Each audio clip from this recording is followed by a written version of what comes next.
Welcome to Politicos. అయితే ప్రస్తుతం గాంధీ భవన్ దగ్గర ఉన్నాం. మనం ఇక్కడ చూసుకుంటే ఉద్యోగ సంఘాల జేఏసీ ధర్నాన్ని చేపట్టింది గాంధీ జయంతి రోజున. గతంలో ఏదైతే బీఆర్ఎస్ ప్రభుత్వం ఉందో జీవో నెంబర్ 15 తీసుకొచ్చి మమ్మల్ని దూర ప్రాంతాలకు బదిలీ చేసింది. మేము ఇటు కుటుంబాలకు కానివ్వండి, ఇటు స్థానికంగా కానివ్వండి, మేము లేకుండా పోయాము, మమ్మల్ని బదిలీ చేయాలని చెప్పేసి కూడా వారు ఆవేదన వ్యక్తం చేస్తున్న పరిస్థితులు ఇక్కడ నెలకొన్నాయి. సో ఈ నేపథ్యంలో అసలు వారు ఏం కోరుకుంటున్నారు, వారి డిమాండ్ ఏంటో కూడా తెలుసుకునే ప్రయత్నం అయితే చేద్దాం. నేను ఒక సింగిల్ ఎంప్లాయీని. నా పిల్లలు సిద్దిపేటలో ఉంటారు. నేను వెళ్ళి కాళేశ్వరంలో స్టే చేసి చాలా ఇంటీరియర్ మారుమూల ప్రాంతానికి వెళ్ళాల్సి వచ్చింది. నాకు 200-300 కిలోమీటర్లు వెళ్ళాలంటే నా ఫ్యామిలీ దగ్గర, నేను దగ్గర, నా పిల్లలు రోజు దినదిన నరకంగా అనుభవిస్తున్నాను సార్. నాకు చాలా కష్టంగా ఉంది. నేను జర్నీ చేయలేకపోతున్నా. నాకు చాలా హెల్త్ ప్రాబ్లమ్స్ కూడా వచ్చాయి. దయచేసి నాకు ఈ జీవో ద్వారా నన్ను కొంచెం ముందుకు తీసుకురావాలని, ఈ జీవోను స్థానిక జిల్లాకు తీసుకురావాలని కోరుకుంటున్నాను సార్. సో దసరా సెలవులు అయినా కూడా నా పిల్లల దగ్గర, నా భర్త దగ్గర నేను సాటిస్ఫాక్షన్గా జాబ్ చేయలేకపోతున్నాను. దానివల్ల నన్ను నా జిల్లాకు తీసుకురావాలని నా బాధను తెలుపుకోవడానికి ఇక్కడికి వచ్చాను సార్. ఆగస్టు 2 రోజే గాంధీ జయంతి రోజు మేము గెలిచిన తర్వాత ఖచ్చితంగా 48 గంటలలో మిమ్మల్ని మీ స్థానిక జిల్లాకు పంపిస్తామన్నారు సార్. ఆ హోప్ తోటి మేము ఇన్ని రోజులు ఏ ధర్నా చేయలేదు, ఏం చేయలేదు సార్.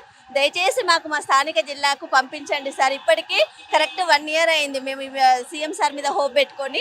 ఈ రోజైనా మాకు ఏదో ఒక హోప్, భరోసా ఇస్తాడన్న ఆశతోటి మేము చాలా దూరం నుండి వస్తున్నాం సార్. దయచేసి మహబాద్ జిల్లా నుండి సార్ మేము వచ్చింది.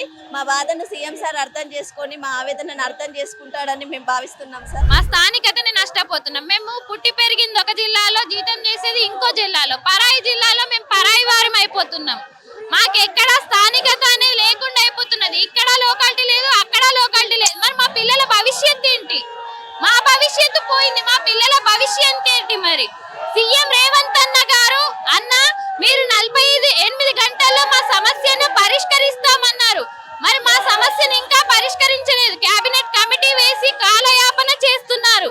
48 గంటల్లో ఈ సమస్య పరిష్కారం అవుతుందని చెప్పిన మీరు మమ్మల్ని ఇంతవరకు ఇలా హింసించడం కరెక్ట్ కాదన్న. కొంచెం మీ ఆడపిల్లల గోడు వినండి దయచేసి.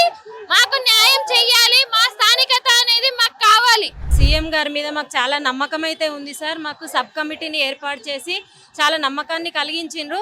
కాకపోతే మాకు ఎక్కడ బాధ అనిపిస్తుందంటే, ఈ దసరా సెలవుల్లోపే కొత్త డిఎస్సి నియామకాలు జరిపిస్తామని 2008 డిఎస్సి వాళ్ళని రిక్రూట్ కాంట్రాక్ట్ బేసిస్ కింద రిక్రూట్ చేస్తామని చెప్తున్నారు సార్. వాళ్ళతోటే ఖాళీలన్నీ ముగిసిపోతే మా 317 ద్వారా మమ్మల్ని మాకు మా స్థానిక జిల్లాలలో మాకు ప్లేసెస్ ఎక్కడ ఉంటాయి సార్, వాళ్ళతోటే ఫిల్అప్ అయిపోతాయి. కాబట్టి మాకు కొంచెం అంటే భయం వేసి అదేదో ధర్నా చేయడం కాదు, ఏం కాదు సార్. ఏమంటారు, నిరసన మా యొక్క బాధను తెలియజేయడం సార్. యాక్చువల్గా నాది మెదక్ డిస్టిక్ సార్ అపాయింట్ అయింది. నేను ఇంటర్ డిస్టిక్ ద్వారా 2013లో కరీంనగర్ రావడం జరిగింది సార్. అక్కడ జూనియర్గా మారడం వల్ల భూపాల్పల్లి జిల్లాకి 317 జీవోలో ట్రాన్స్ఫర్ కావడం జరిగింది సార్.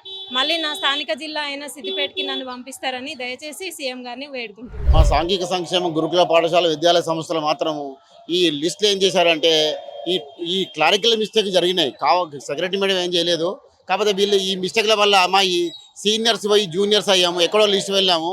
ఆ లిస్ట్ ప్రకారం కాకుండా మా జోన్ కాకుండా వేరే జోన్ సుదూర ప్రాంతాల్లో వెళ్ళడం వల్ల మా నేటివిటీ పోయింది. దయచేసి సాధ్యమైన తొందరలో 3-man కమిటీ అని చెప్పారు.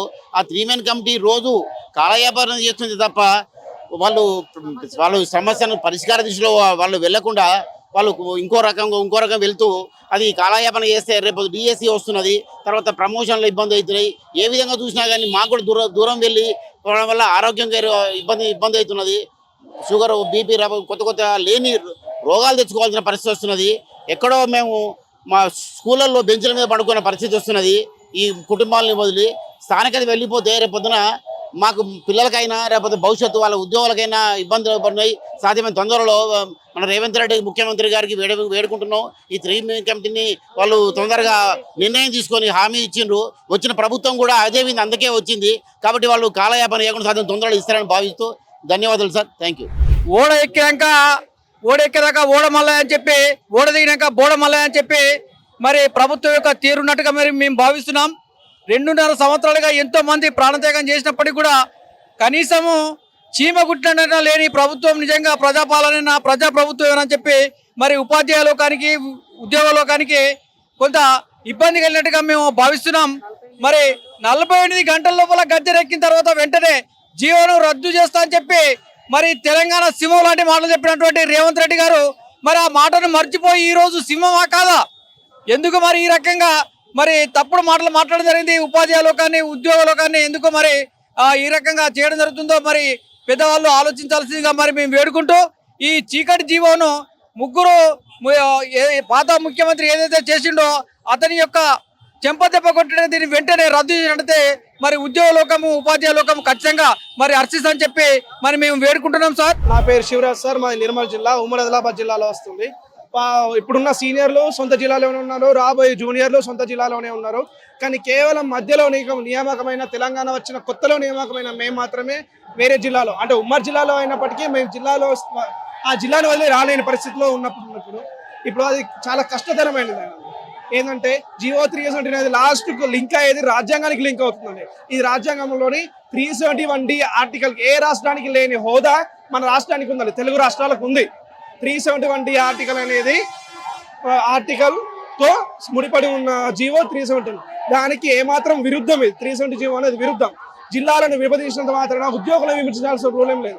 ఉద్యోగులను కూడా స్థానికత ప్రకారంగా విభజించాలి.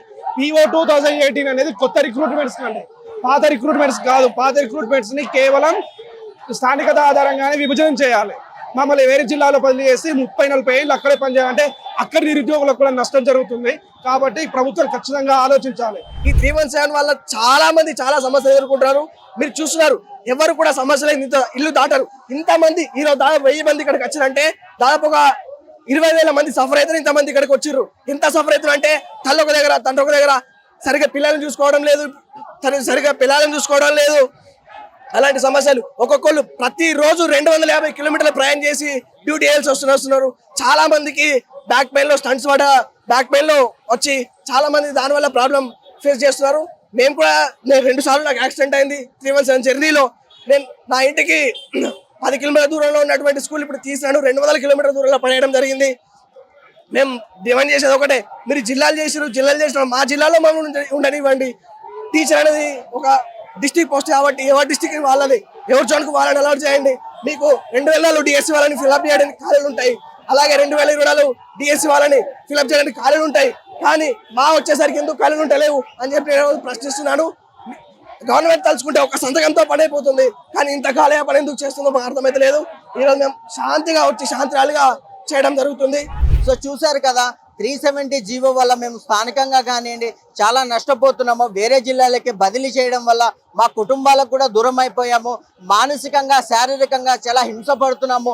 సో ఇవన్నీ గుర్తించి మా కుటుంబాలకు మేము దగ్గరలో ఉండేలా, మా పిల్లల భవిష్యత్తును మేము రూపుదిద్దుకునేలా గవర్నమెంట్ సహకారం చేయాలి. మమ్మల్ని స్థానికంగా మా జిల్లాలకు మమ్మల్ని బదిలీ చేసి మాకు రక్షణ కల్పించాలి. మేము ప్రశాంతంగా మా ఉద్యోగాలు మేము చూసుకునేలా చేయాలని చెప్పేసి కూడా ఇక్కడ ఉన్నటువంటి ఉద్యోగ జేఏసీ సంఘాలు అయితే తీవ్ర నిరసనకు దిగాయి. తప్పకుండా మమ్మల్ని 48 గంటల్లో బదిలీ చేస్తామని చెప్పిన సీఎం రేవంత్ రెడ్డి ఇప్పటికి కూడా చేయలేదు. కనుక ఇవన్నీ పరిగణలోకి తీసుకొని మా సమస్యలు పరిష్కరించాలని కూడా విజ్ఞప్తి చేస్తున్న పరిస్థితులు ఇక్కడ ఉన్నాయి. సో ఇది ఇప్పటి వరకు అప్డేట్. కెమెరామెన్ మోహన్తో Narasimha reporting from Nampally. Please subscribe to the channel and download the Politicos app from the links in the description.